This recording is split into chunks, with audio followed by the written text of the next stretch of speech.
বাংলাদেশে পিআর পদ্ধতির কোনো পরিবেশ নেই। জাতীয়তাবাদী দল বিএনপি এই পদ্ধতিতে বিশ্বাসী না বলে মন্তব্য করেছেন বিএনপি স্থায়ী কমিটির সদস্য doctor AJM Zahid Hossain.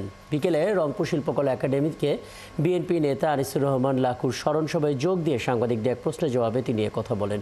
Doctor Zahid বলেন, পিআর নয়, দেশের বিদ্যমান নির্বাচন পদ্ধতিতে আস্থা রাখতে চায় বিএনপি। যারা জনগণের নাম করে এই পদ্ধতি নিয়ে মাঠে লড়াই করছে তাদের নির্বাচিত হয়ে জাতীয় সংসদে প্রতিনিধিত্ব করে পরবর্তীতে পিআর বাস্তবায়ন করার আহ্বান জানান তিনি। একই সময়ে দলের যুগ্ম মহাসচিব হাবিবুল নবী খান সোহেল জানান, নির্বাচনের আগেই প্রতিটি আসনে একক প্রার্থী দিতে কাজ করছে তার দল। খুব শীঘ্রই দলের ভারপ্রাপ্ত চেয়ারম্যান দেশে ফিরবেন বলেও জানান তিনি।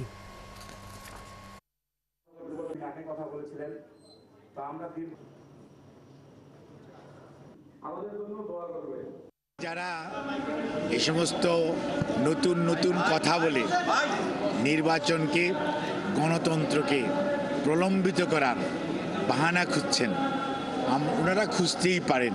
বাংলাদেশের মানুষ সরাসরি ভোট দিয়ে অভ্যস্ত।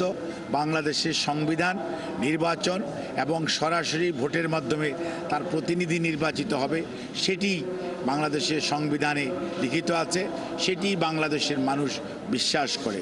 নতুন পদ্ধতির কথা যারা বলছেন তারা ওনাদের নির্বাচনী ম্যানিফেস্টোতে সেটি দিতে পারেন।